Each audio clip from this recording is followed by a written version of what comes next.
All right, let's try this video again. How's it going, guys? I'm just sitting here late at night. I'm going to roll some test cigarillos. I want to start journaling some more leaf.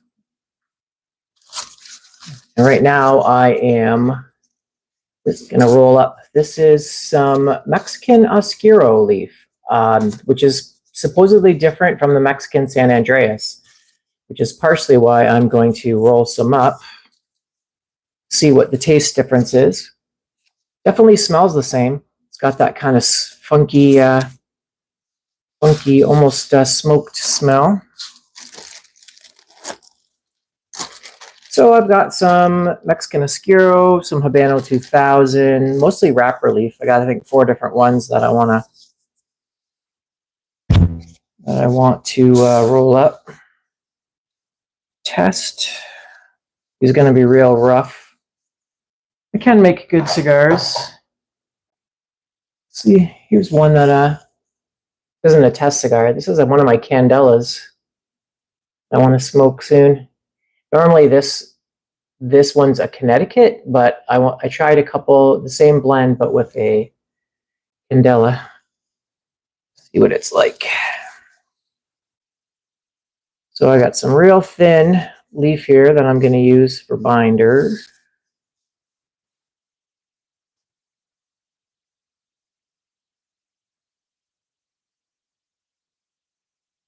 Sir.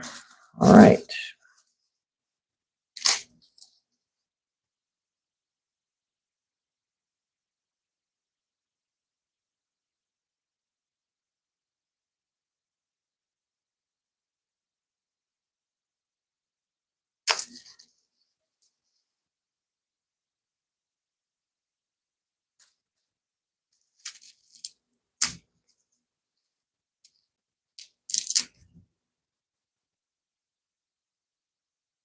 How does that feel? Maybe a little bit more.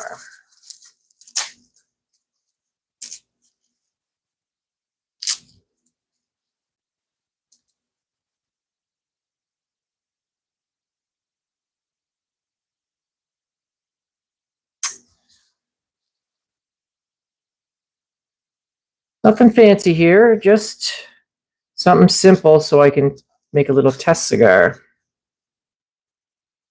When you're rolling it, you don't want to twist it. You want to keep it as straight as possible. And you want to keep it in line. Like I said, this is really rough. You want to keep it in line with the veins there. I'm not even going to use a mold. These are just little test cigars for later.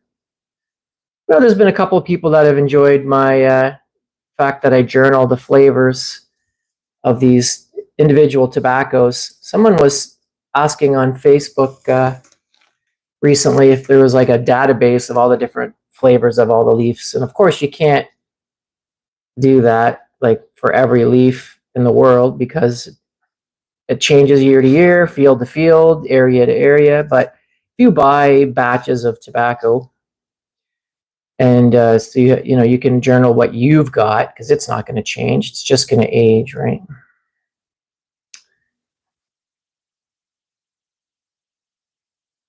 This is just really rough. Okay, let's see what we got here. My coffee. Here we go.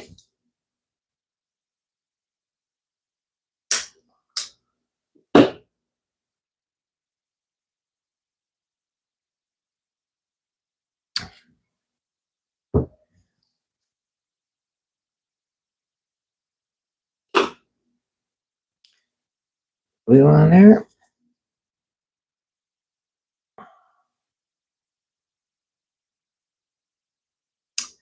And maybe we'll wrap this up a little bit nicer here.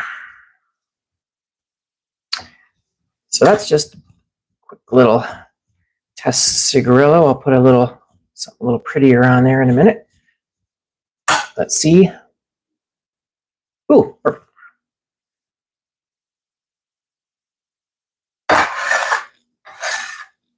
All right, let me see if I can bring up the video so I can see if anything's going on.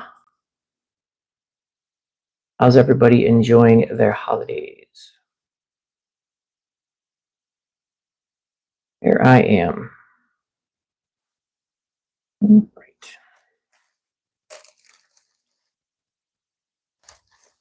What do we got here?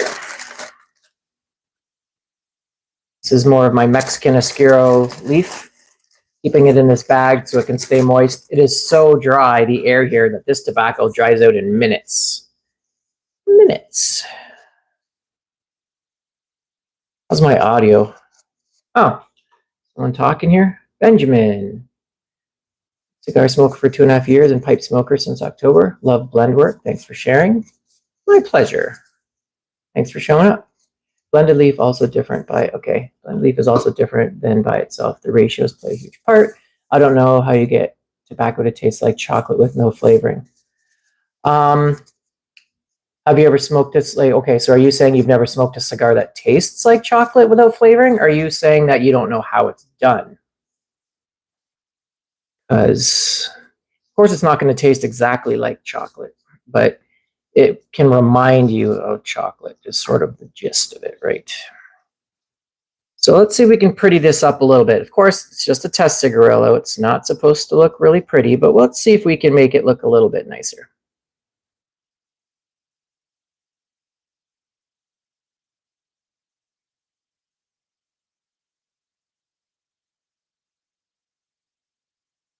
Well, see this, that's why I do this, right? You test different tobaccos, and some tobaccos have like a cocoa flavor. So ones that I would say would kind of have a bit of a chocolate flavor would be like Jalapa from Nicaragua, if like the lighter, like the Seco and the Viso kind of, but it's still kind of harsh on its own. So if you say mixed it with like a Lajero, like say from Condega, that's kind of got a mocha, that'll give you your sweetness, right? So now you've got your dark chocolate with some sweetness, and that'll kind of give you that chocolatey taste. That's kind of the idea behind it, right?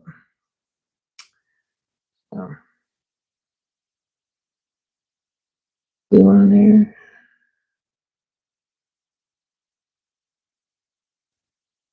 This is really rough.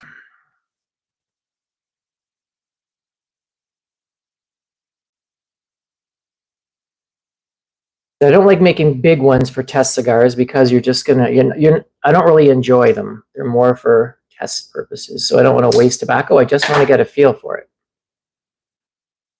Right? You can maybe put a little cap on there, maybe, just for fun. Let me see if I got something small enough. My bag of tricks.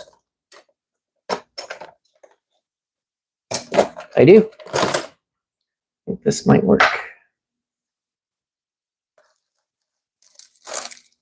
Oh, audio is great. Good. Yeah, I got a mic I'm using, so. All right. Let's see here. Oh, that's no good. All right. A little more glue. So this is Mexican Oscuro. So it might have like a chocolatey taste to it. It kind of smells like it would, but you'll have to wait for the video where I actually smoke it and then talk about it, and we'll see. Okay, so there we go. All right, let's grab some more tobacco. Got some right here, but we're going to need a bit more. Here's what it comes in. This is 1 pound of Mexican Oscuro. So see, it kind of comes all kind of bunched up, right? And you kind of have to moisten it and kind of dry, unravel it. This is binder quality, so it's got some holes, but you can use it as wrapper. So let's see.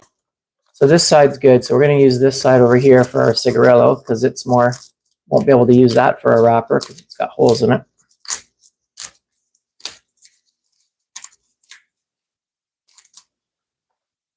It's back in the bag.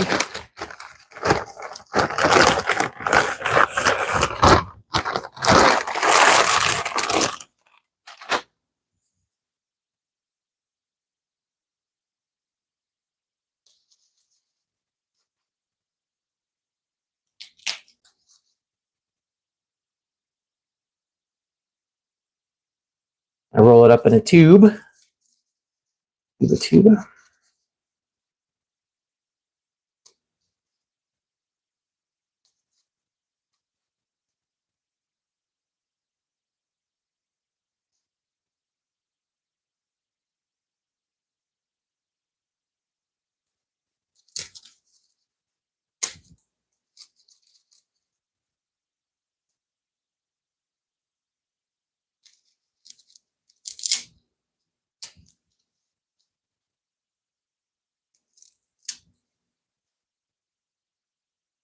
Feels thick.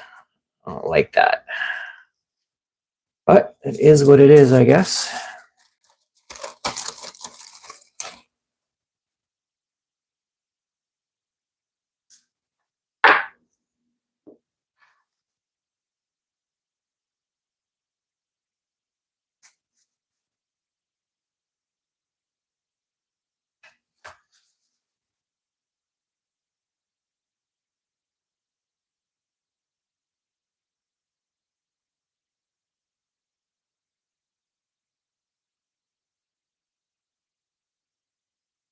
Man, this dries out so fast here. Really annoying.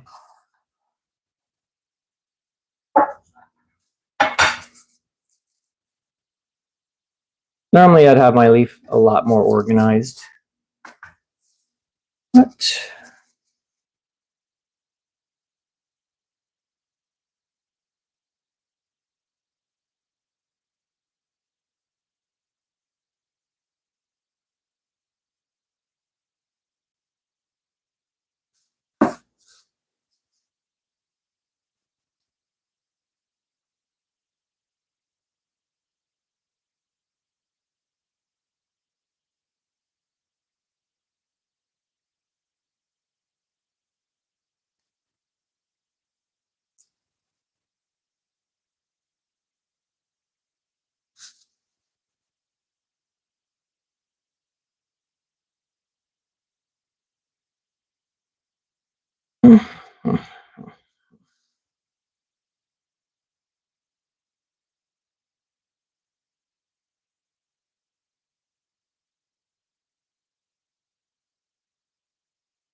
soft spot here. A little tobacco in there.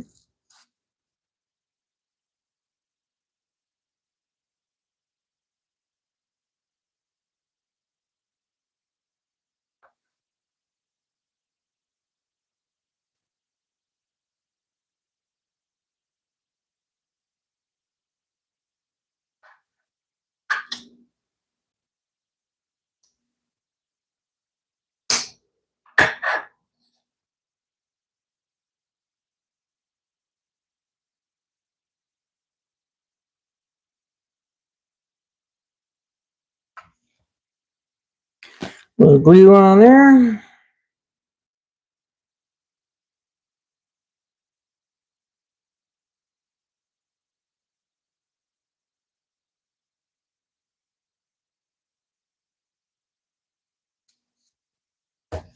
All right, so let's wrap that up.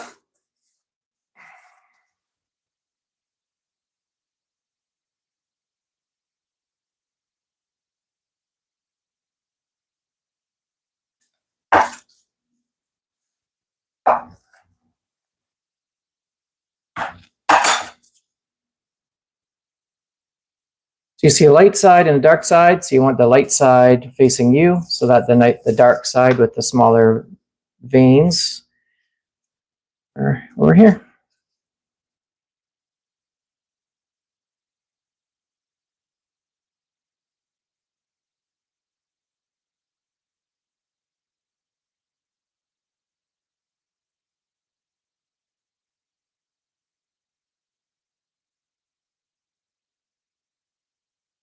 That's no good.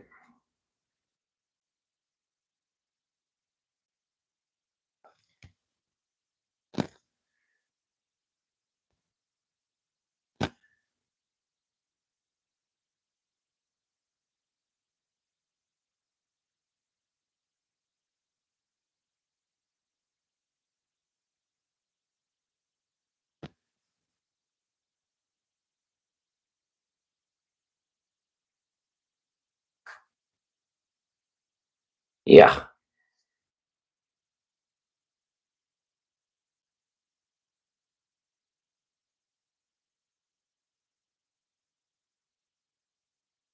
Mhm.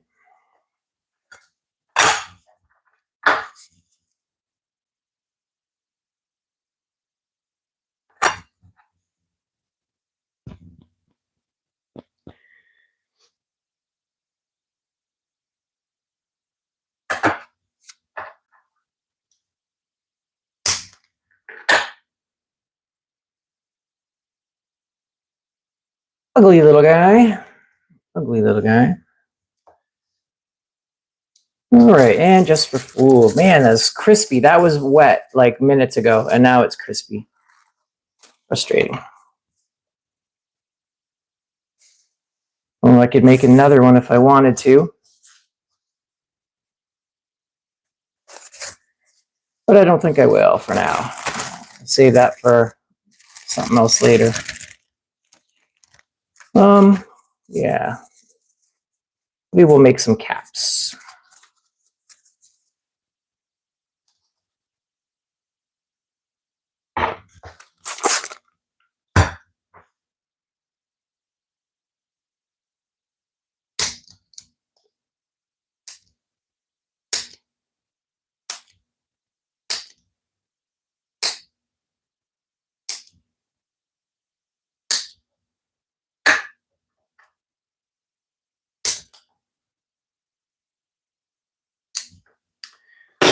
Okay.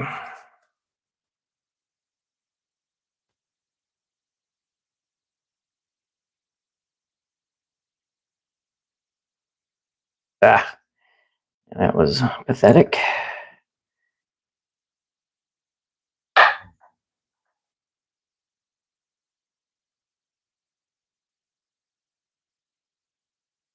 Really terrible.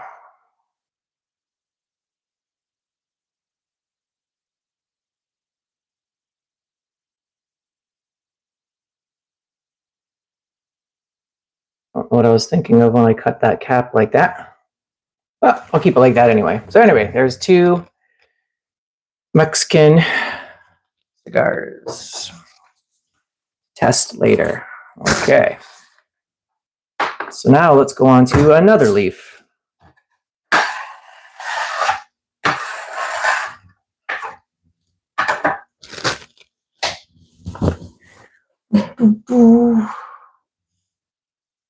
Been trying to work on my, that's a terrible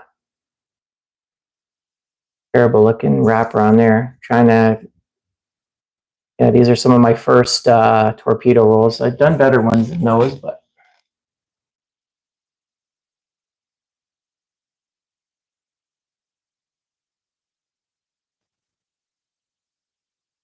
put a band on that one. A Don Carlos band. Connecticut. I think that's a sun-grown Connecticut, maybe. Not sure. Okay, so next, what do we want to do next? How about some Sumatra? Ecuadorian Sumatra.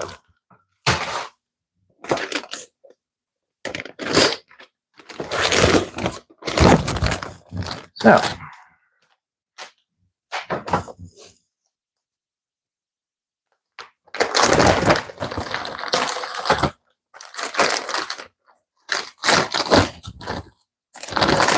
well, here's an interesting little tidbit. So these are both Sumatran. So this is what happens when you grow Sumatra in actual Sumatra or Indonesia. This is what it looks like. Right? Very thin. This is great tobacco, though. I really like it. So that right there is Indonesian Sumatra. Smells very musty and aged.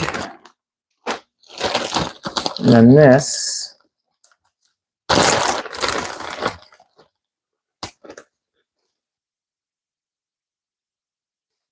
so I already got some ready for. They're totally different. This stuff smells really ammonia, lots of ammonia.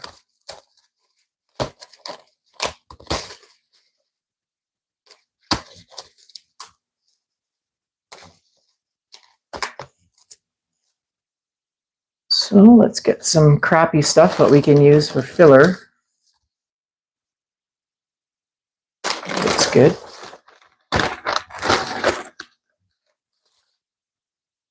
There we go. Okay, let's try some of that for now.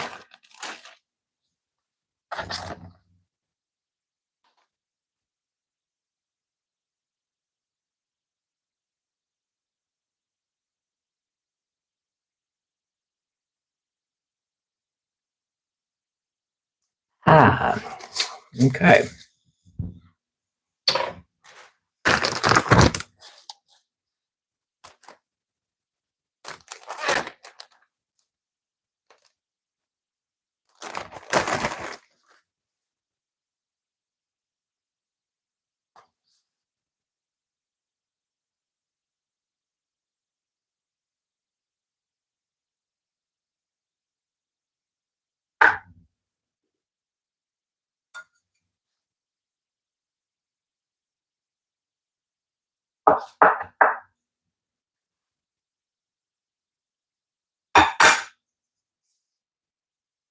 I'll use this for my final wrapper part.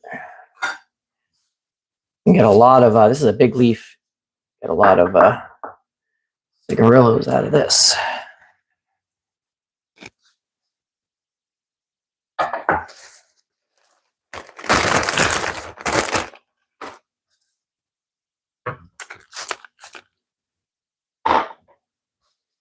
All right, so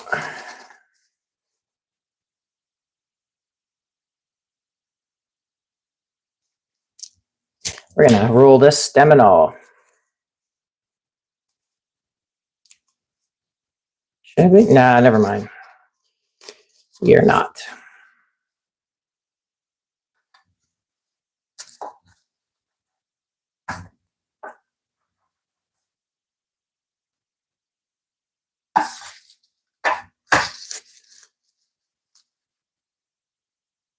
Maybe this I will.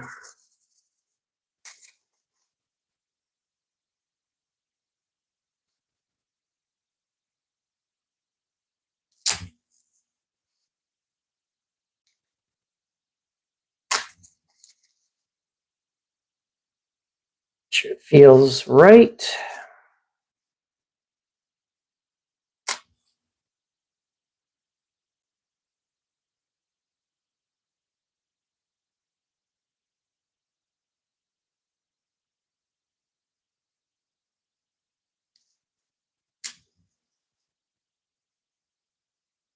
Feels good.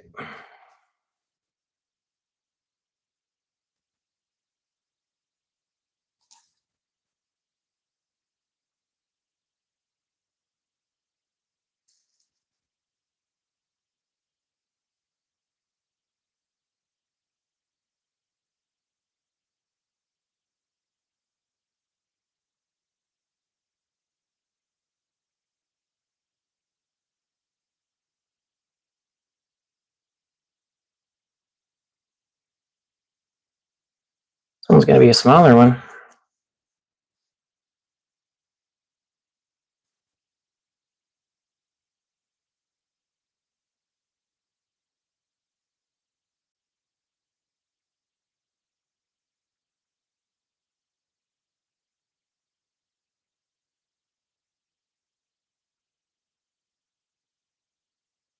We like a Lancero.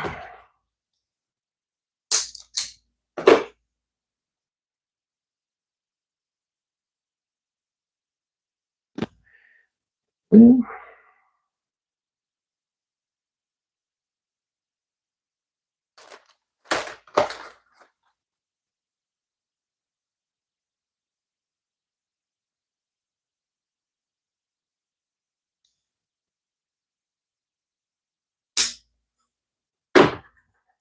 Yeah, this Sumatra is a lot nicer to roll with than that Mexican.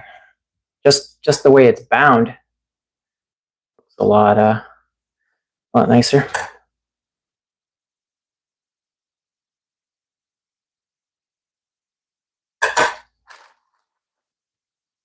Okay, so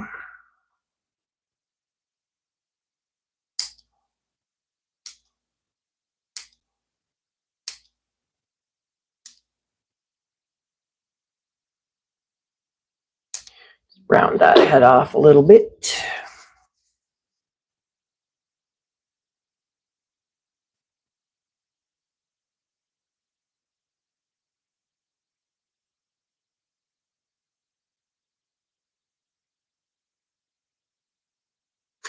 When I first started rolling, I saw people cutting the edge of the tobacco, and I always wondered why they were doing that.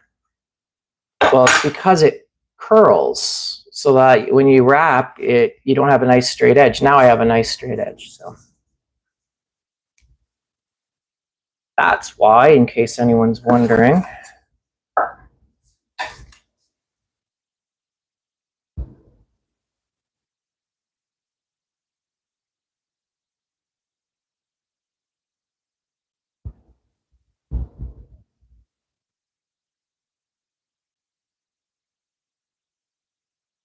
Yes, great tip.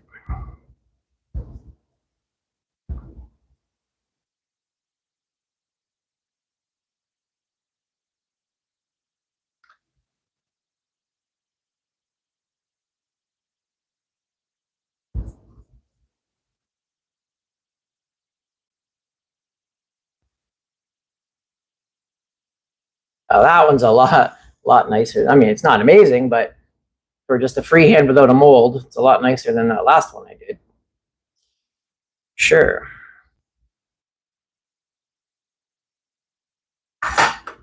Okay.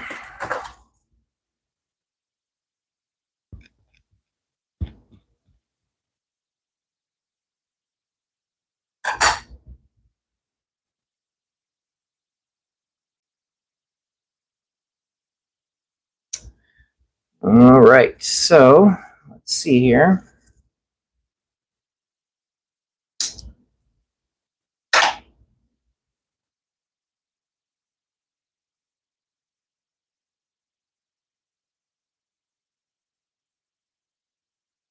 All right, let's see if we can't get a little cap.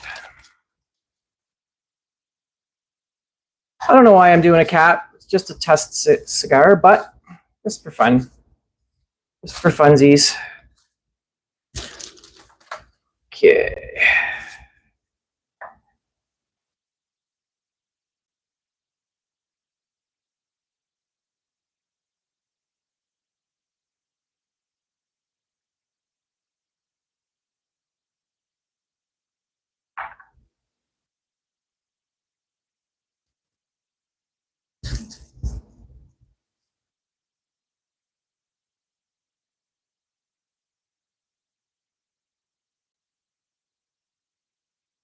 There we go.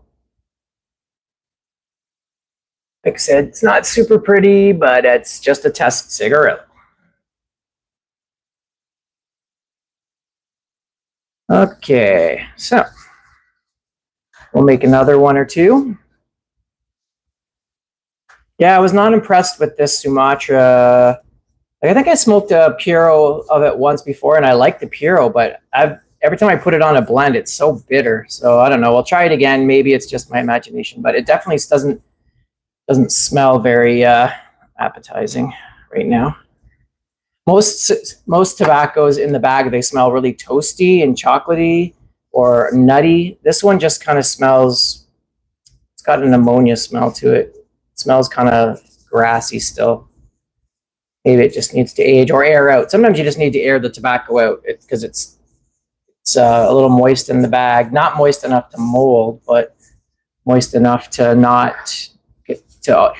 Once a tobacco, even if it's been fermented, once it gets wet again or moist, or when you re-roll a cigar and you put a little moisture, it starts to ferment again. So you got to wait for it to air out to get like off gases, ammonia. That doesn't mean it's necessarily not good tobacco. It just means it needs to air out again. that makes any sense.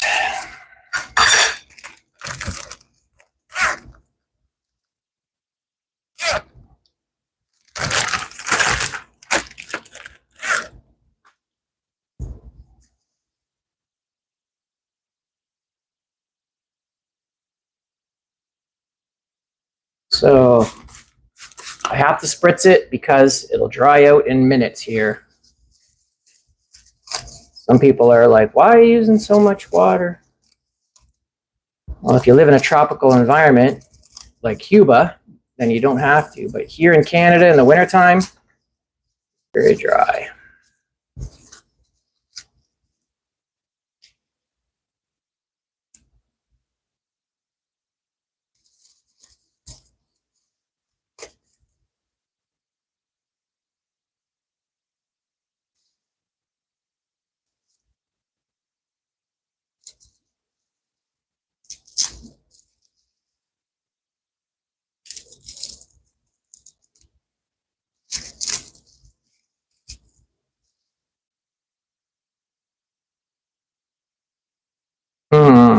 Yeah, let's see here. Just put a little random leaf here.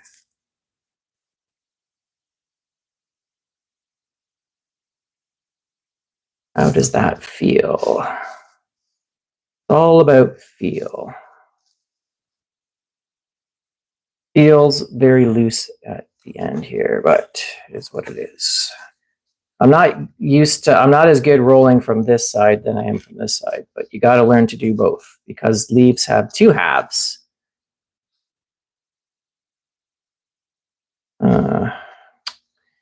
Yeah.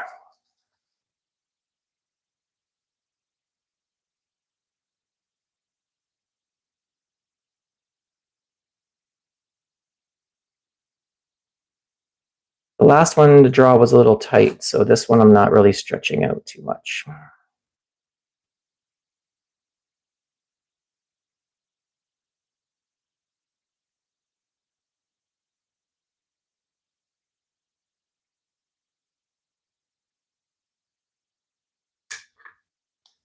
Oh, what blend am I, Thomas? I'm not doing a blend. What I'm doing is I'm taking individual leaf, and this one right here is Sumatra, Ecuadorian Sumatra binder, and I'm just taking, that's all it is, and I'm rolling it up into a cigarillo, and so that I can smoke it and get an idea of what it tastes like on its own. I have smoked it when I first got it, but I can't really remember. And that was a year and a half ago, I think. So when I first smoked it, I think this particular leaf is still kind of, I think it still needs to off gas a little bit. So I found it a little harsh the first time I tried it. So maybe it's not so harsh. I don't know. I have to smoke it and find out. But I've got 4 different tobaccos I'm rolling tonight. I'm rolling Sumatra. I'm rolling some Mexican Oscuro. I also have some Habano 2000. And I think I have another one kicking around here. So that's what I'm up to. Wrapper leaf mostly.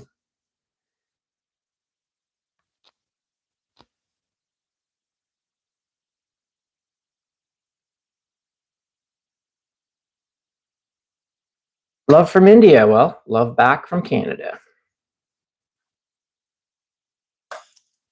We have a lot of people from India moving here. It's massive. We have a lot in Canada now, a lot of Indian people now immigrating in.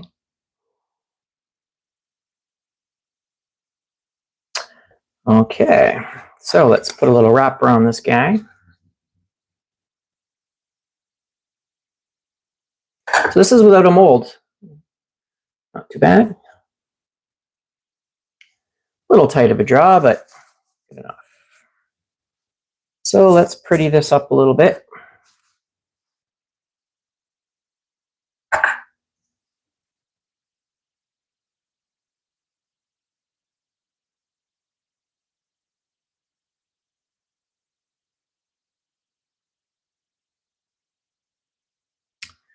Okay, once again, you'll see that this edge right here is a little, it curls up a little bit, right? So what we do is we just kind of cut that back a little bit.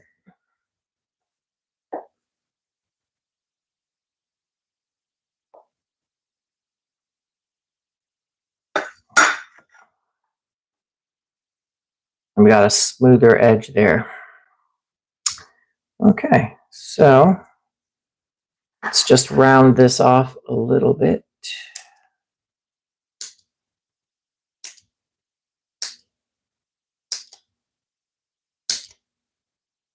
I need a good pair of scissors is what I need.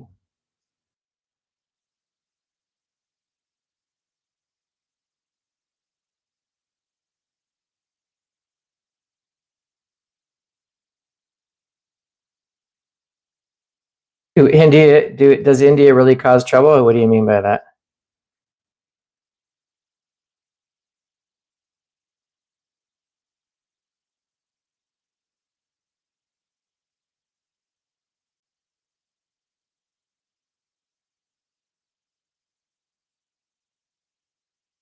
Where did I import my leaves? Smoke and chimney. There's three main places that we, if you roll your cigars, you'll get your tobacco from. You'll get it from leaf only in the United States. You can get it from whole leaf tobacco from the United States. And then there's Total Leaf Supply. They're all from the United States. Now, the thing is whole leaf tobacco is not taxed the same as processed tobacco. So it is a lot cheaper to roll your own cigars as far as buying the leaf, because there's no real tax on it. So it's cheaper that way. I do grow my own leaf as well.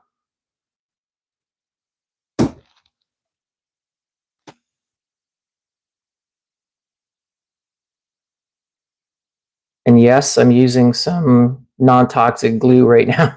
I have some actual proper glue, but I didn't feel like mixing it up. So I'm just using some non-toxic craft glue for now. Won't hurt nothing. Permacol is the proper glue that you use for actually rolling cigars properly.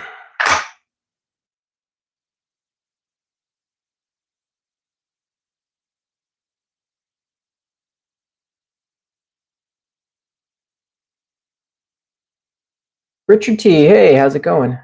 Yeah, glad you stopped by to say hello. I know Richard. Familiar. Do I roll as a hobby? Yep, as a hobby. I smoke all my cigars, of course. But it's a hobby.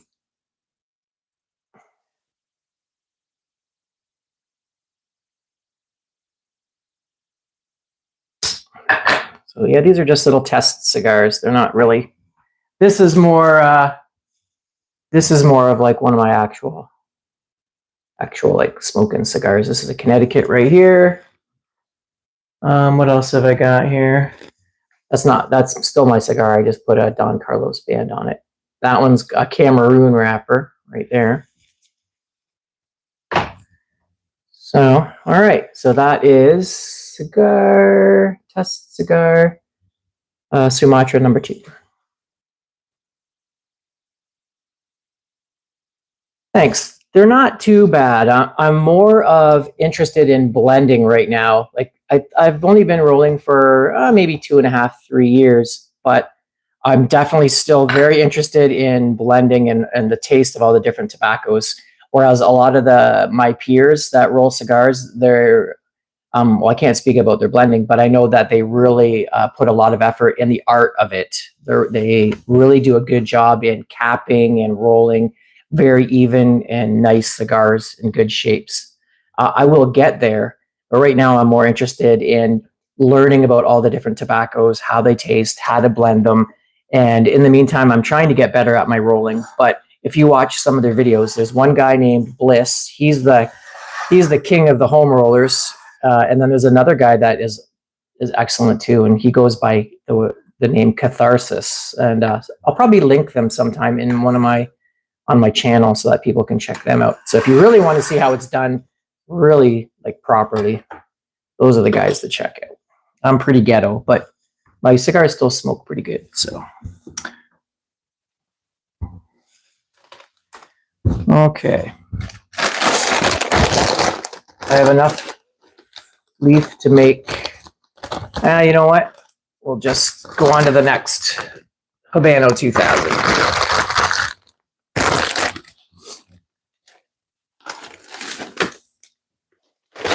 I'll be right with you. Okay, so here,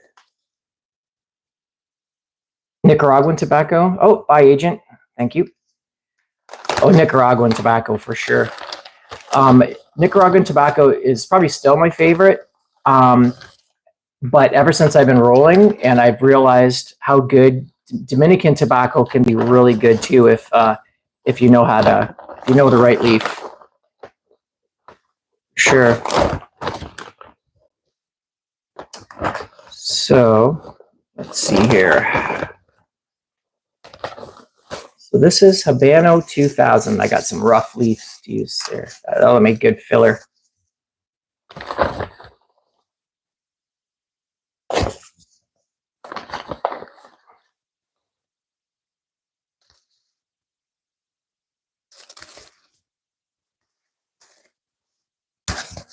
Oh, you got into pipes as well. Nice. Yes. Yeah. If there's anything you want me, if there's anything you want to know, and I'm not saying I'm the smartest guy, but I have my channel. So if you want me to, well, I guess I'm using that now. If there's anything you want me to talk about, let me know.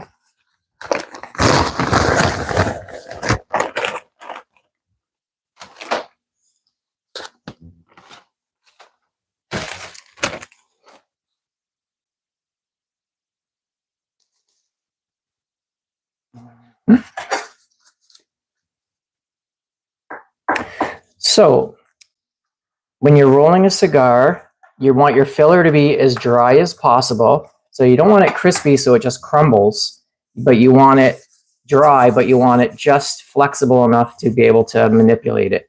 So that's the trick there.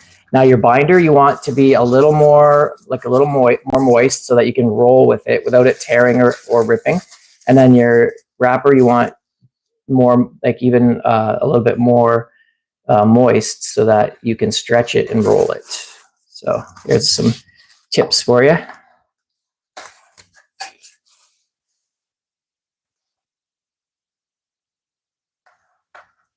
Oh, nice. Well, yeah, welcome to my channel.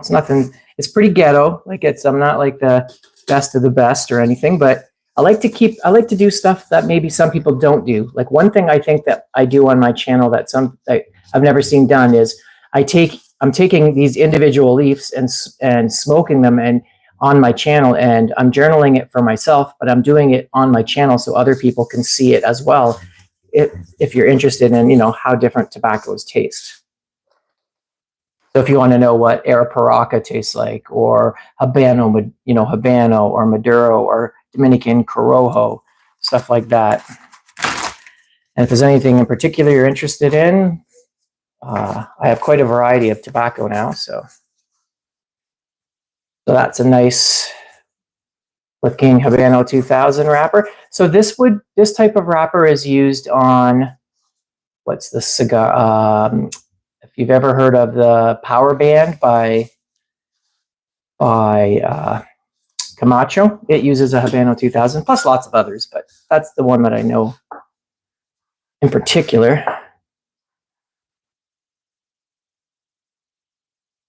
Do I dabble? Absolutely, I do. That's most of my channel. I've probably got 650 videos, and probably 90% are pipe tobacco reviews. And I've got a good video I think on tongue bite. If you have problems with that, I think you'll find that video pretty interesting.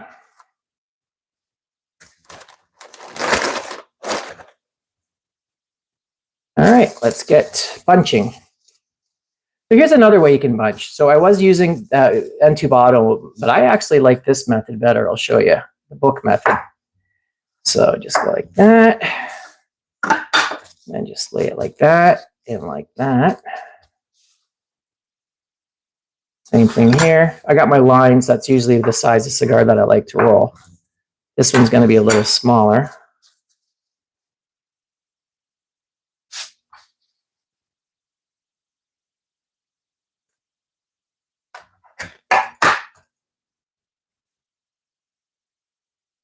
Okay, so then what you do now, if you just roll it up, it probably won't burn that good because the tobacco is really touching itself, like really close, touching itself. That doesn't sound good. But if you double fold it, it gives you a little more airspace, like that. Put her down. This is my favorite way. Everyone else likes the entubado because it's supposedly better, but this way works good for me. When you're rolling, you want to make sure you're not twisting it. It's all perpendicular or parallel, whatever.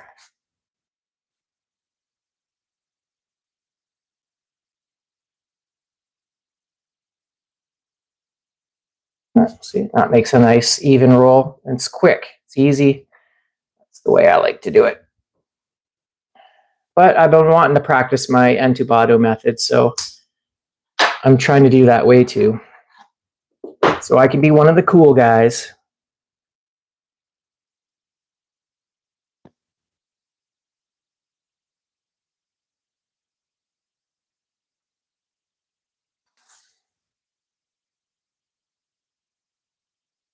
What kind of tobacco do you like, Mr. Outdoors? I like everything. I like aromatics. Actually, I've been wanting to review more aromatics the last couple videos. I did an old one just on my last video. It was Vanilla Black Cavendish by McClelland's. It was one of the first aromatics that I ever tried. All right, let's pretty this up.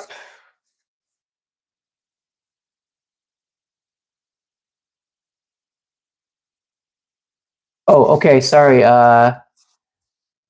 Ahadulo? I'm not sure how to say your name. How do you, yes, so what I do is I have some distilled water. Make sure it's distilled because you don't want, any bacteria or chemicals or chlorine or whatever on your tobacco.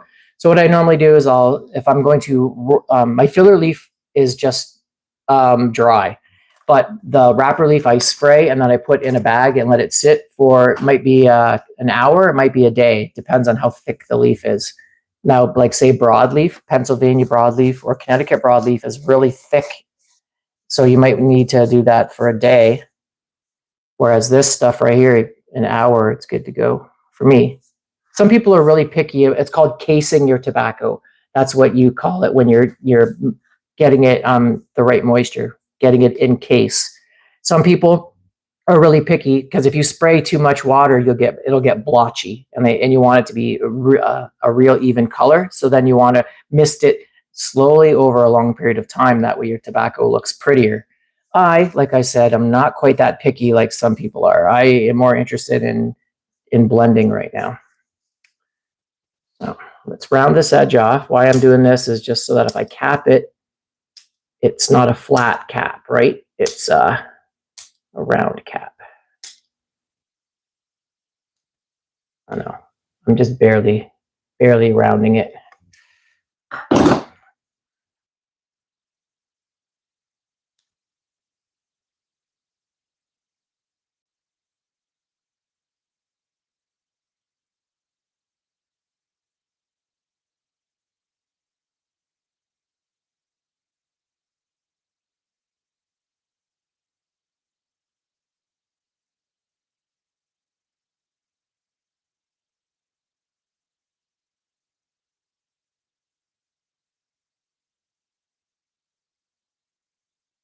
You heard of Sleepy Hollow?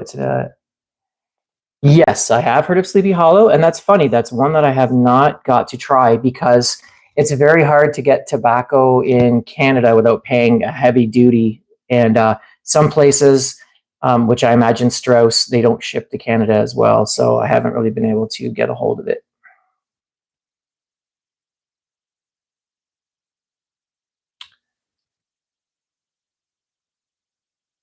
So, but I have heard of it, and I know it's very well liked.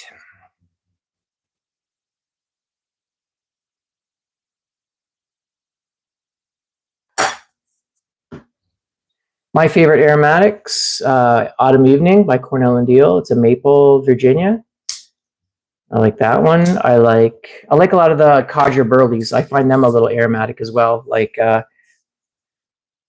half and half, velvet, stuff like that. Edgeworth Match by Sutliff. Okay, let's see if I can get a cap out of this here.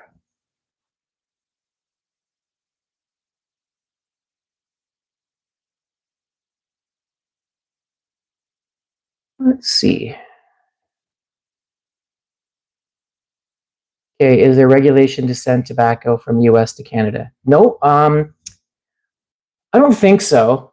Although it's no, I've sent it there without any problems. It's more getting the tobacco here. That's a problem because we have all these taxations and laws. But sending it to the States is never really a problem. I've never had any problems.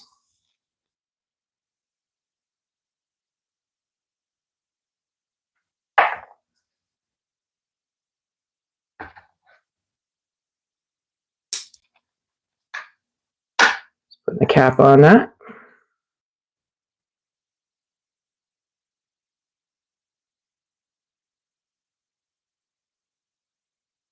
Oh, that's a nice one.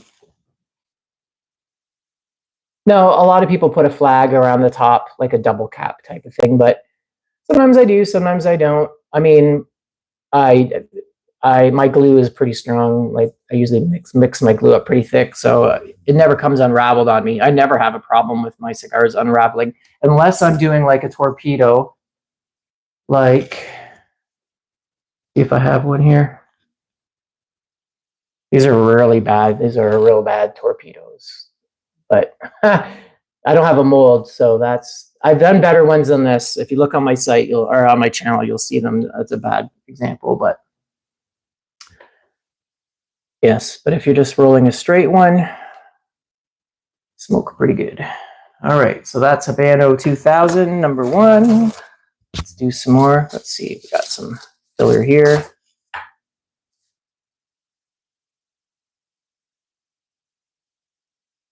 I pretty much stocked up on, I have enough tobacco to last me forever. So as far as pipe tobacco and cigar tobacco, I do order from time to time, but that's only if I'm, there's certain tobaccos that I stocked up that I knew I liked. And I have a few that I haven't really stocked up on, but I am undecided whether I like it, or maybe I have two tins of something and then I realize I do like it. So sometimes I'll buy another two.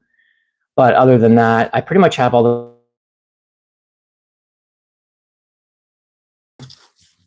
slowing down here on my stream. Pretty lucky with my that when I did start smoking, nothing was really taxed as much, so I pretty much stocked up on everything at the right time. So, yes. So let's get some more filler.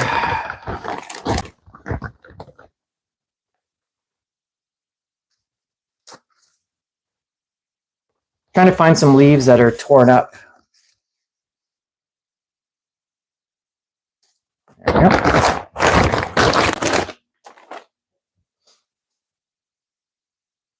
Don't want to waste my good leaf, wrapper quality leaf, on a filler.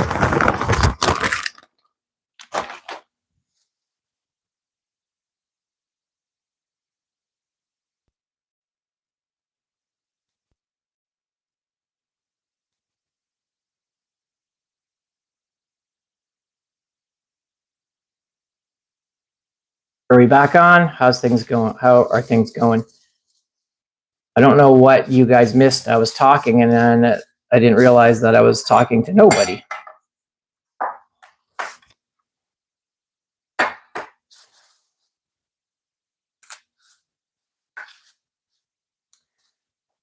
All right. So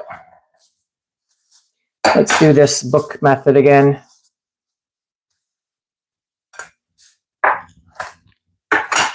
I'm liking it better.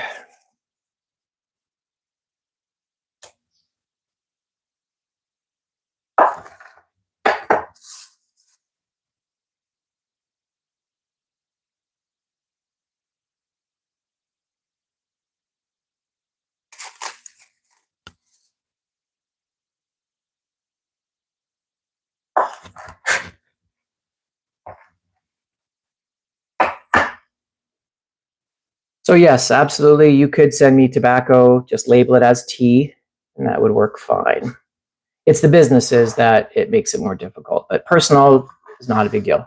And yes, I could maybe send you some rare stuff too. I got lots of really cool old tobaccos, as well as some cigars.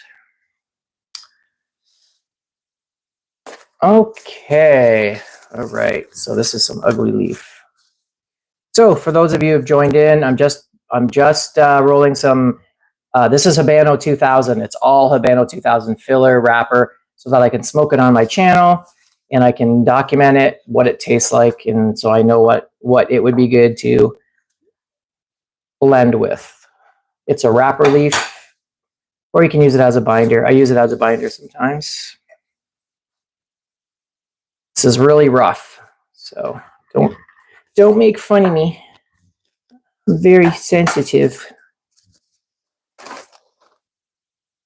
Like, if you're really interested in professional rolling, I can definitely lead you guys in the right direction.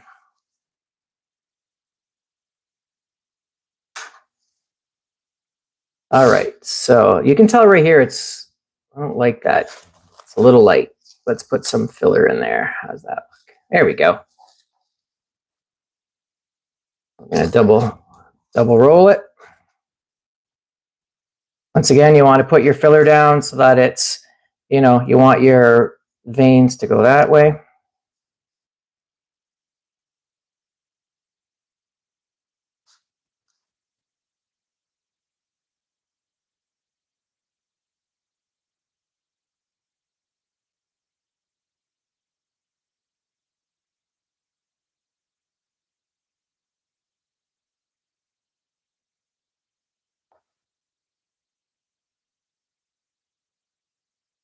Beautiful.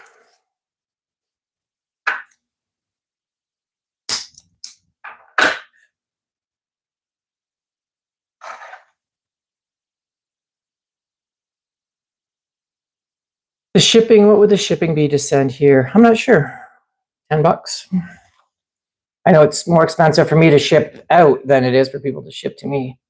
And it's more expensive to ship to other people in Canada, like in my own country, than it is to ship out of the country, which is weird. Oh, my country can be messed up. I love it. It can be something else.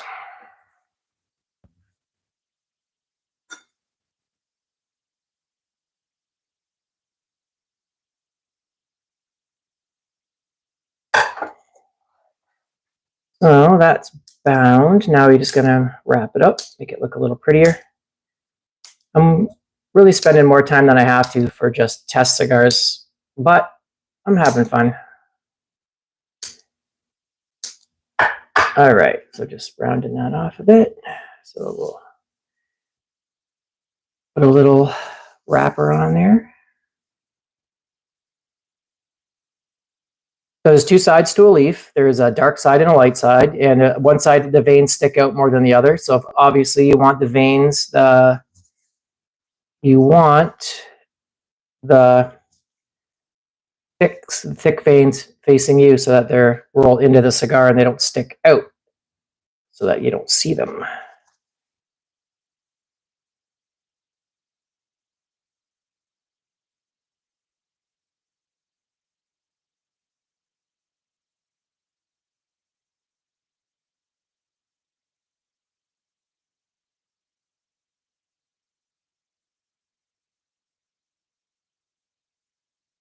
Okay. A little glue on there.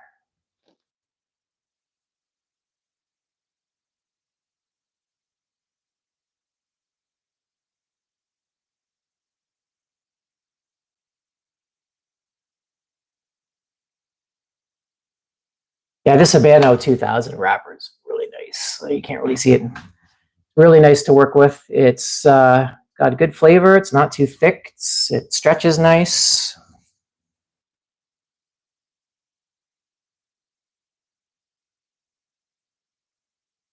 Hey, Thomas, the last comment that you left was, says, I'd be willing to send you a few bowls worth if shipping isn't insane. And yes, personal shipping, like never seems to be a problem. What we do, I'll just say, just say it's, put some tea bags in there along with your stuff, and then just say it's herbal teas. That way you can, it's just easier to, less hassle if you wanted to. And I could definitely ship to you if you, sometime, if you wanted to try a cigar, I might be willing to ship one out. We can talk. Yeah. All right. Make a little cap for that. So yeah, for those of you who are interested, here's one of my actual cigars. That's a Candela right there. I like that one. That one turned out good. I don't know how well you can see that.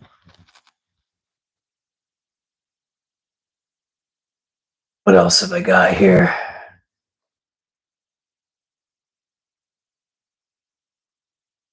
I think that's just a regular Connecticut. So, yeah. All right, where were we here? Making a cap. Man, this get your stuff dries so fast.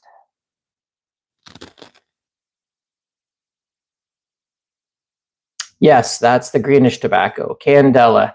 How they make that, like, tobacco is green right like before you when you cure it, it turns darker. What they do is they flash cure it so that it does cure, but it cures green. It dries out really quick. It dries out before the chlorophyll can fully dissipate. But yeah, it's a kind of a grassy taste.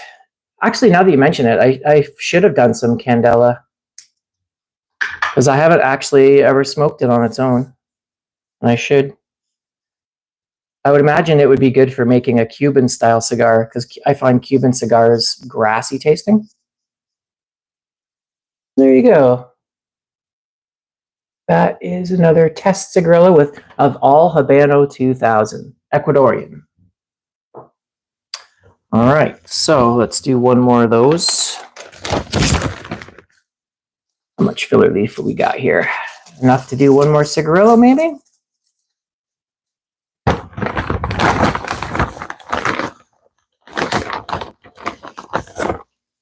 Here, I got some junky stuff we can use. All right.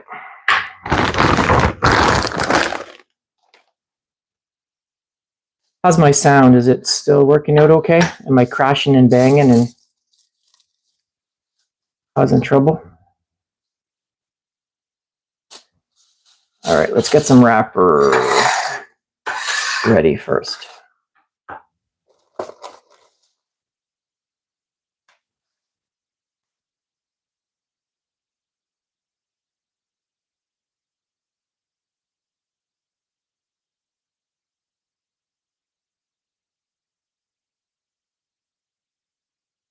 The Tabernacle. It's funny you mention that, because I was watching some reviews on it's another cigar it's like the Tabernacle. I think it's called the something Commander.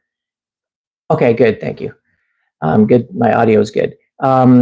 Something Commander, and I think it's the same. It's almost the same blend as the Tabernacle, but it's a different shape. Anyway, I heard other people say good stuff about it. So I tried to make my own with the same fillers, Nicaraguan, and it has Nicaraguan, and it has a broadleaf wrapper. So I can show you that one. But yeah, I heard good things. I thought it was okay. It was a decent Nicaraguan type of cigar.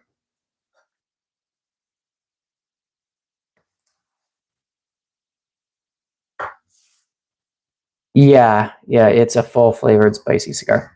I am personally big on spicy cigars, but in general, I like all sorts of cigars if they're good, but in general, I actually do like a spicy cigar.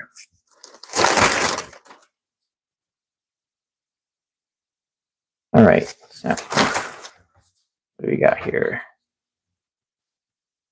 I don't even remember where that came from. Okay. So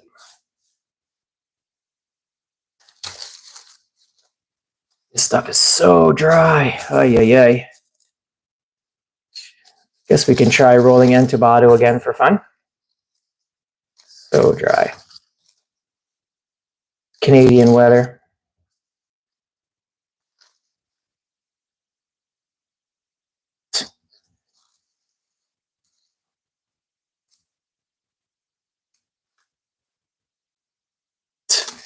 Can't even roll it up.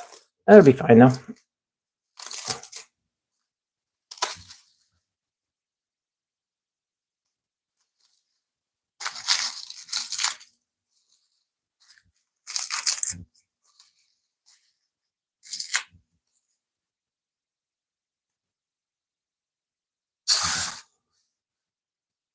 Oh yes, the Oliva Serie V is an excellent cigar. You won't be disappointed. It's pretty spicy, but it's one of those ones where they're able to make it spicy, but approachable, and so dry.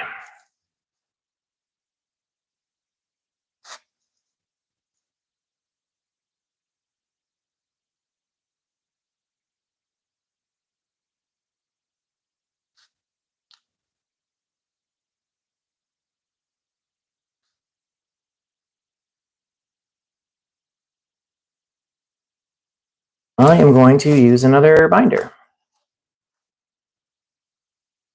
because this is tearing on me.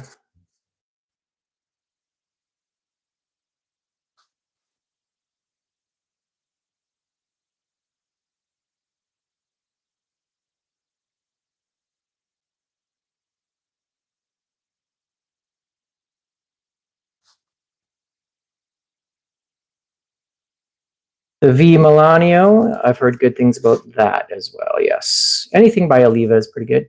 Even they're cheap. They have a series, the Cane series. Is it called the Cane? Yeah, I think it's called Cane.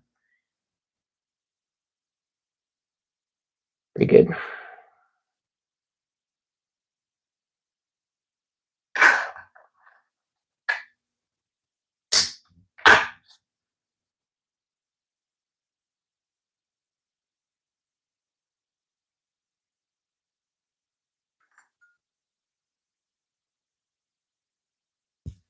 I did one of my recent videos, if you check my channel, I did my top 10 or so cigars. They're not all of them are that fancy, but I like what I like. I've been rolling cigars too for the last 3-4 years, so I haven't really been trying a lot of the newest ones anymore. I'm kind of more old school, like some of the more older cigars.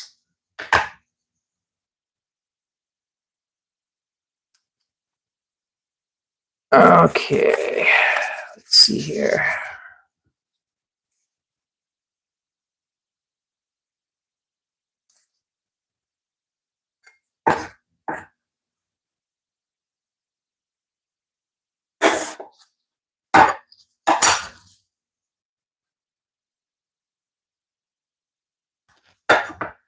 Never tried rolling. Where do I get the leaves? I get my leaves from some I grow. Here, hold on a second, I'll show you. So here's some of my own Corojo that I grew myself.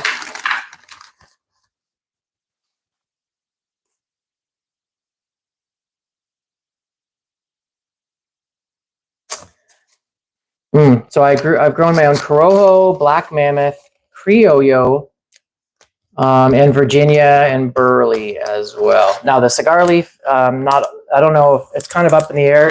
It's very rough. It's hard to ferment. The Black Mammoth is a dark air cured tobacco, so it's pretty good. It's good for cigars. That stuff I still haven't smoked it enough to give you to tell you what I think about it. But definitely Black Mammoth is great for cigars. That one turned out really good, and my Virginia and Burley turned out really good. But where do I get my most of my leaf? I get it. There's three main places: leaf only, whole leaf tobacco, and total leaf supply. As well as there's some other, once you get into the hobby, you'll start meeting people and you'll start finding some little secret sources of your own. But that's up to you to figure out. But there are littler places, littler farms that you'll get to know that have some specific tobaccos. Like there's a few farms in the States where you can get some different tobaccos that they grow. I think there's a store called Ultimo. A lot of these places I can't get tobacco because they're not willing to ship to Canada. But the main three will ship to Canada. And there's no tax. It's not the same. So you don't have to pay all the extra fees that you do if the tobacco is already processed. So this is a cheaper option for me. You can grow in Canada? Absolutely, you can. Actually, where I live here is the tobacco was at one time all tobacco. Like my uncle was a tobacco farmer. I grew up working in tobacco, but it was Virginia. We grow Canadian Virginia. So yeah, cigarette tobacco, pipe tobacco, absolutely. Perfect for growing here. Yes. If you can grow tomatoes, you can grow tobacco. It's the same kind of plant. Nightshade.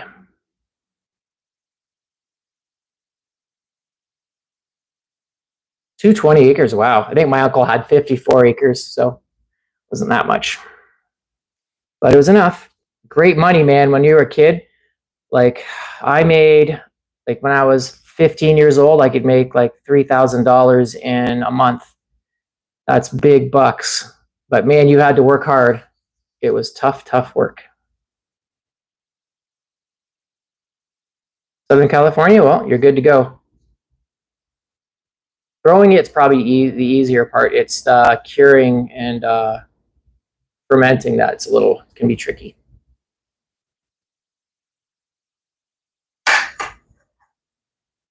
Yeah, it was hard work, but you know what? It taught me some good work ethic. If you can do tobacco, then everything else is pretty physically easy, after that. So yeah, sure.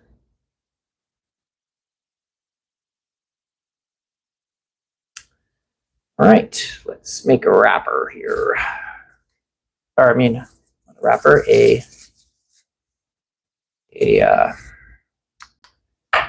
cap.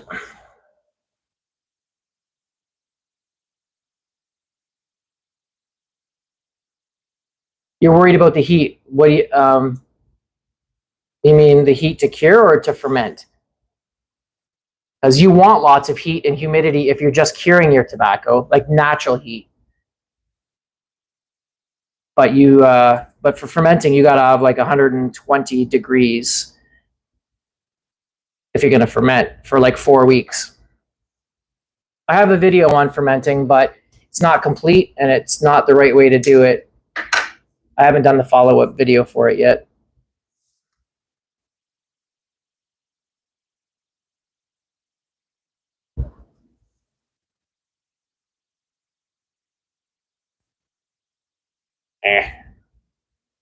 Cap's not staying. Okay, so question. Do you let these testers hydrate in a humidor before you smoke them? Well, since the way that I roll them, the filler of the cigar is really dry already, so I really only have to wait for the wrapper and the binder to dry out, which doesn't take long. So you can definitely, I can take one of these cigars and I could smoke it pretty much in an hour or two, and it would definitely you could smoke it. So the general rule is you can smoke them. If you want to smoke it right away in the first couple days. After that, if the moisture that you've created rolling the cigar sometimes kickstarts the fermentation of the tobacco again, and then it starts off-gassing ammonia in that. So that's called a sick period. So that usually takes about 3 months. So if you're not going to smoke the cigar right away, you should wait about 3 months so that all that fermentation can slow down and stop again. Hope that makes sense. That's the theory. I don't know how, I haven't, there's so many factors that I can't tell you for sure with my own experience if that's true or not, but it makes sense. But usually my tobacco is just so dry when I roll it that it really doesn't make a difference. I've smoked mine, as soon as they're they feel dry to the touch or they feel right, I'll smoke them. Had no problems. Thanks. Well, okay, so if you want an update on my fermentation, the way I tried it, I saw another guy do it. And what he was doing was he was rolling the tobacco up in a moist towel and he was putting it in a big pot on his stove and he was keeping it at 120 degrees, like on low, all day long. And then at night he would he would take it out and he would let it dry out and then he would repeat the process. So you do that for whatever, 4 or 5 weeks. The problem is when you open the pot, if you do it on the stove, every time you open the pot, the heat is gone just like that. It just drops. So when you put the lid back on, then the heat ramps up. So your heat isn't staying at a steady 120. It's going like maybe 140, and then it's going down to 80, and then it's going up to 120. So what happens is your tobacco is drying out or it's cooking. So what I think I was doing with my tobacco is I would have to use so much water to keep it from drying out that it was actually, instead of fermenting it, it was what's called cavendishing it. So it's steaming it. So it was getting darker and more mellow, but it's not fermenting the tobacco. It's more like, it's hard to explain. It didn't do what I wanted. It's just not consistent enough. You have to have a way to keep your tobacco at a consistent moisture and a consistent 120 to 130 degrees steady. And the way I was doing it was not doing that. So there you go. That's the update for those who care. Should I continue on? Let me see if I have more leaf. Yes, I do. I have Ecuadorian Dark. So do that.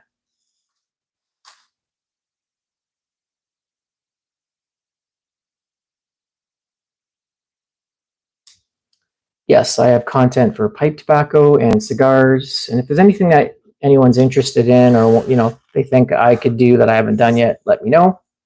If I get a chance, I will try to do that.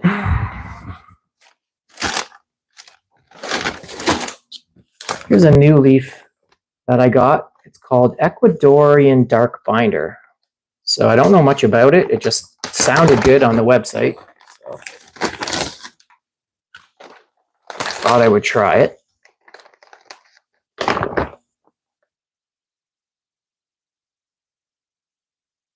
Wow, your Addict's 120. Wow, that's pretty good. Look at this.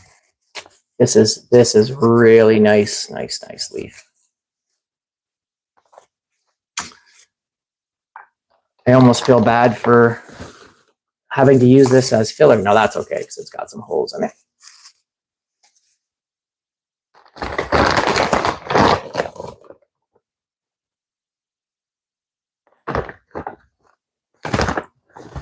Okay, let's see here. I'll just use that for now.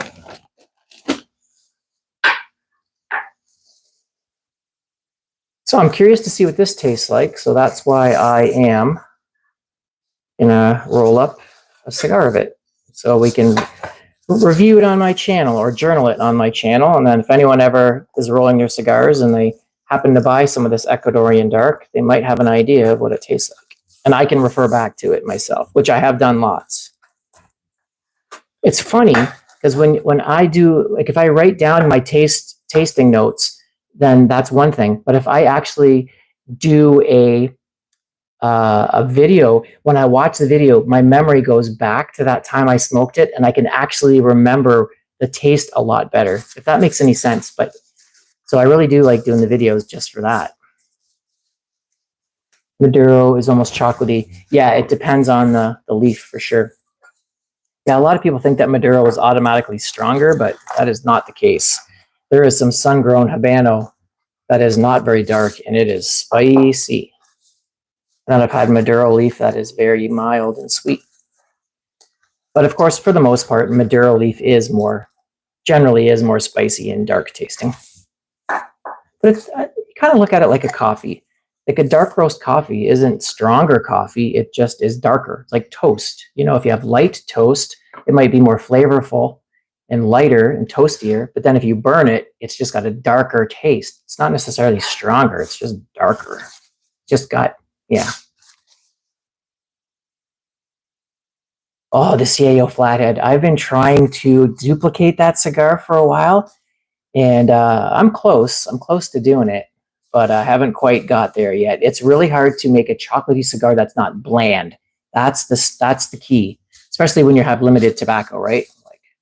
Like I have a lot of tobacco, but you know, but I've gotten chocolatey and I've gotten kind of meaty and spicy, but to get those, you know, the like I'm getting there. But then I get sidetracked. You know, I'm working on, you know, say a flathead match, and then I end up coming up with something closer to something else. So then I get working on something different, and I'm all over the place. But I have matched quite a few cigars, not exactly, but it gives me the same vibe or better in some cases. So that's pretty cool. We're just going to do this book style for now because I just like doing book style. I know it's not as glamorous as Entubado, but no, I've never tried Fugazi cigars. I've never seen them, actually, not here in Canada. I think I've heard of them, but I've never seen them for sale.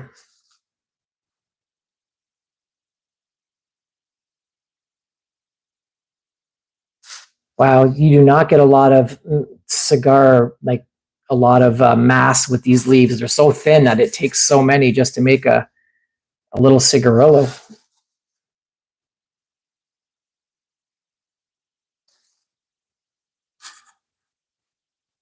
I guess we'll add a little more here.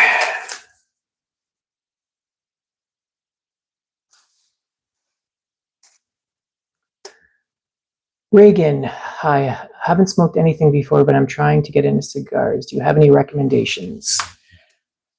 You know, let me see. My recommendation would be some people they recommend a really light cigar for a newbie. What I would do is do both. Like you'd want a Connecticut, like something light, but then something kind of on the stronger side.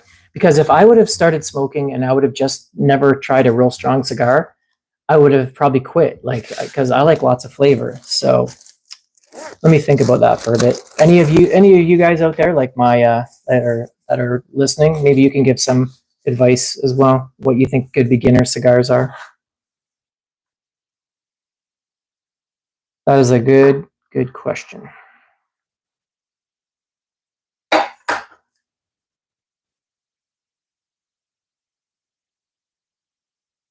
Wow, this is really thin leaf, which is good. I mean, you want thin for a wrapper leaf.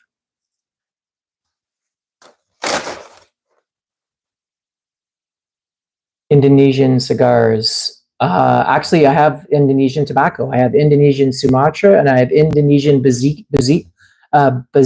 And yes, I love Indonesian tobacco. I think it's very underrated, actually. So yes, yes, I do. You know what? Hold on a second. Let me grab Man of War is an excellent bang for your buck. Yeah, that's a good one to maybe try. Reagan as a Man of War would be good. Romeo and Julieta. Yeah, they're a little bit grassy and mild for me for a Cuban. Um, for a Cuban, I would more go towards the what is it? The Monte Cristo. A Monte Cristo number 2 or 4 would be I would go because there's a little more flavor there. That would be my recommend for a Cuban cigar. But I know a lot of other people really recommend the Romeos. So what do I know?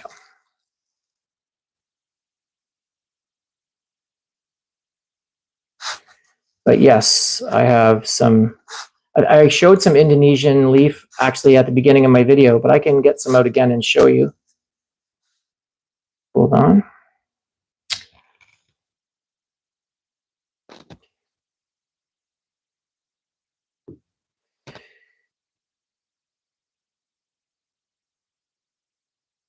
Oliva, yep. Oliva would be on the stronger side for sure. Beginner cigar. Actually, what I always thought was a decent all-around cigar was trying to remember the name of it now.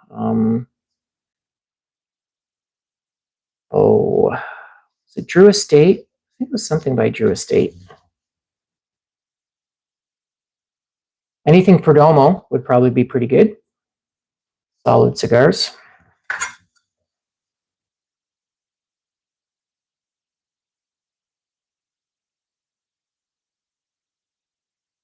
Where do you live, Reagan? Are you in the States, Canada? Where's my cutters? Here they are.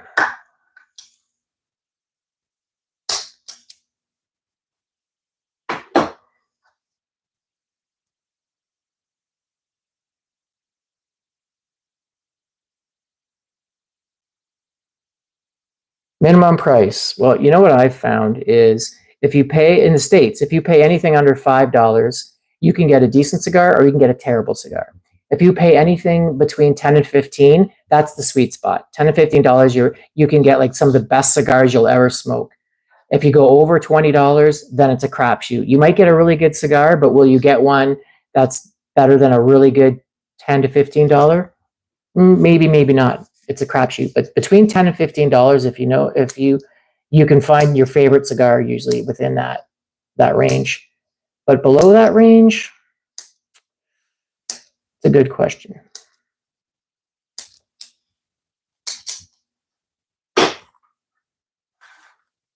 Yes, Craig. Yes. The Padron 2000 series. If that would be an awesome cigar, get a Padron 2000. It's pretty full flavored, but it's very approachable and very flavorful. Yeah, Padron. I know some people might say it's a little bit probably it's a good price too, but I think some people might say it's a little bit maybe on the stronger side, but I don't know if that would be true or not. But yes, I would actually go for a Padron. Good one.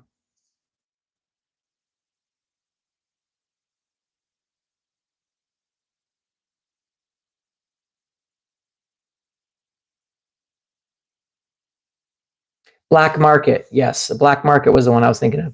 If you can find a black market cigar, I find those are a decent all around cigar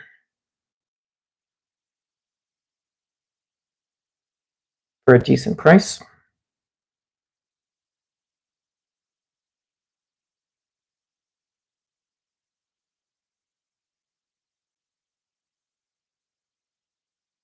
Now I know I'm rushing this, but this Ecuadorian dark, if it tastes good, would make a nice wrapper. Really, it wraps really well. I know mine's wrinkly there because I'm focusing more on talking to you guys than I am rolling, but they'll smoke fine. Fuente are pretty good because they can make like either some nice lower end, like they've got some affordable cigars, and they've also got. Actually, you know what, Thomas, that's a good one. The Fuente has one called the Curly Head. Get the Curly Head. You can probably get for $4 or $5 maybe, and I've had one or two, and they were really good. They're short filler cigars, but they're worth trying. Of course, probably one of my favorite cigars is the Opus X, but they're super expensive and they're a crapshoot. Like I've had maybe 6 of them, and 3 of them were some of the best smokes I've ever had, and 3 of them were some of the worst I've ever had. And I don't know why that is, but it's too much money to take a chance on every time. But when they're on, they are on. They're the best. They're a great. They showcase what Dominican tobacco can be like when it's done right.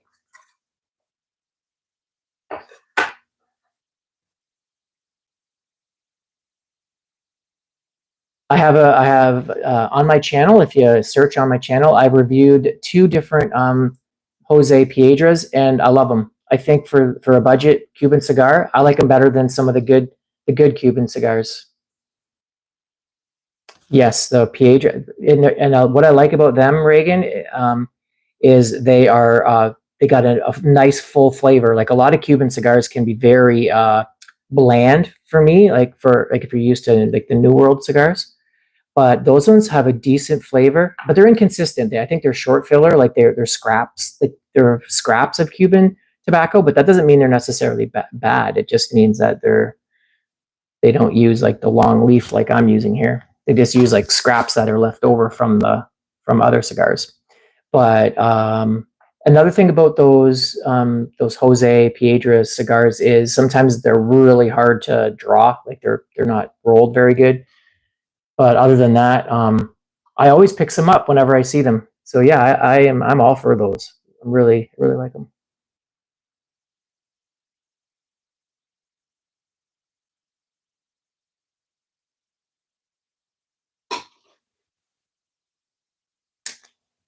Oh, I need glasses so bad. Going blind. Not blind, just can't see up close.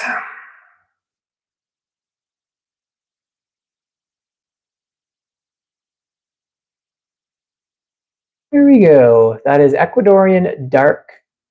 Just Ecuadorian dark, it's called. So, when you buy whole leaf tobacco, you don't really know what you're getting. Like you have an idea of what you're getting, but you don't really know until you get it and smoke it, whether or not it's what you want, what you like. Oh yeah. Okay, what do we got here? We can make one more.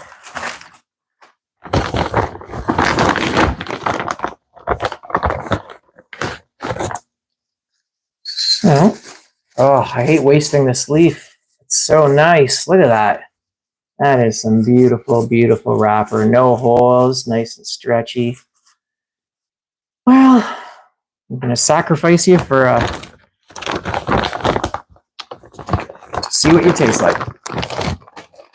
So, okay, let me give you how it works for when you buy tobacco. Okay, so this is binder quality tobacco. So the filler tobacco, I'm giving you a rough estimate, would be say $20 a pound for it. Okay, binder tobacco would say be roughly $30 a pound because it's better quality. It doesn't have as many holes. You can use it to wrap or bind your cigars. And then, so it's around say $30. And then for really good wrapper quality leaf, it can be anywhere between $35 and $60. So when you have really nice leaf like this, you don't want to waste it because it's more expensive. But I need to use it to find out what it tastes like. So I gotta use it up.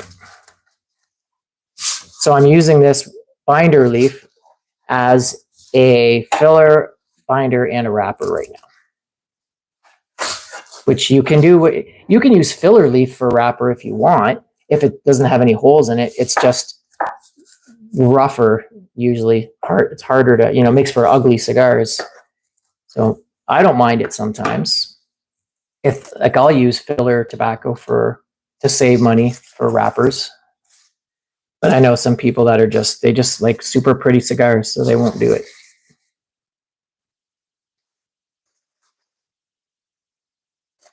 Yeah, I have a video on tongue bite on my channel. If you like, it's got some really, really good tips for you, I think, if you ever want to check that out. But yes, I use charcoal filters. Let me show you a trick. Okay, see this right here? This is we can't really see it. It's charcoal, little bits of charcoal. So what I do is I buy the filters. Let me see if I can show you here. Hold on a second. Okay, so you got your filters, right? So I'll smoke the charcoal filters, and then when I'm done smoking my pipe, what you can do is pop the cap off, empty out the charcoal, and then refill it with fresh charcoal. That way you can reuse these tubes maybe about, I don't know, 5, 6, 7 times, whatever, before they kind of just turn too dark and they fall apart, right? But you can reuse these about 5 or 6 times. That way you're saving yourself a ton of money. There's a tip for you. I also have a video on that as well. And these charcoal filters really help with tongue bite.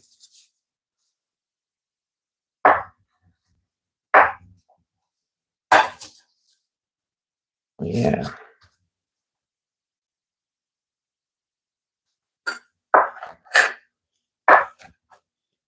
wonder how many professionals actually end up cutting themselves. They're in a hurry, right? And they end up chopping a finger.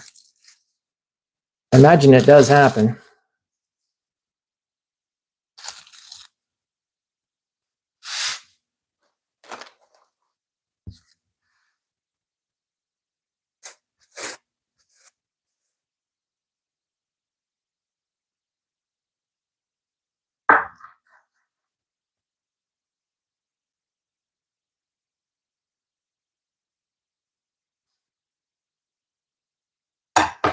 So, like I said, I'm not the best. Like I'm more interested in the blending aspect and the tobacco aspect than I am in the making my cigars look pretty. But I'll leave a link in the video, if I remember, of some guys that are really good at it. If you're interested in knowing how to make really pretty cigars or like different types of shapes.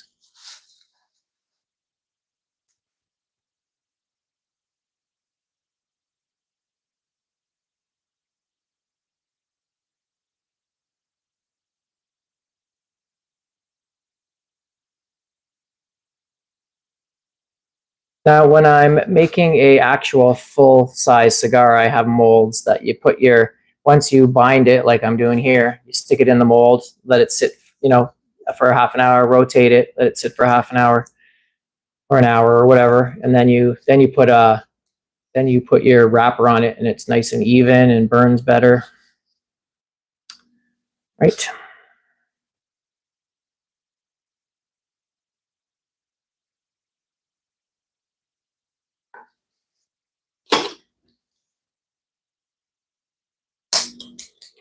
And a lot of these guys that are really good rollers, they have tuck cutters, like a little, you can measure the length of your cigar and cut it at the right length. I just use the, just ghetto. But there is something really cool about smoking a cigar that you rolled and you blended yourself. The first time I did that and it smoked and tasted good, man, I thought I was the coolest guy. Smoking it, like, yeah, I'm the man. Yeah.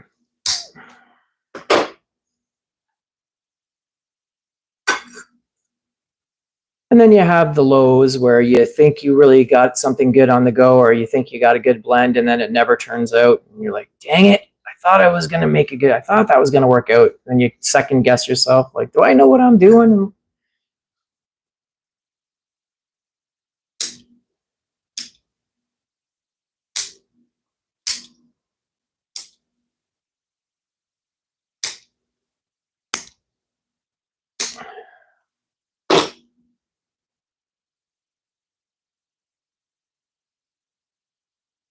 So you like to hunt? Do you? Oh no, Thomas Outdoors. That's funny that I have a friend named Chris Thomas, and he's a big hunter. I fish a lot, but I just never got like everybody in my area hunt. I just never got into it. Like my dad never took me out, so I never really did learn how to do it.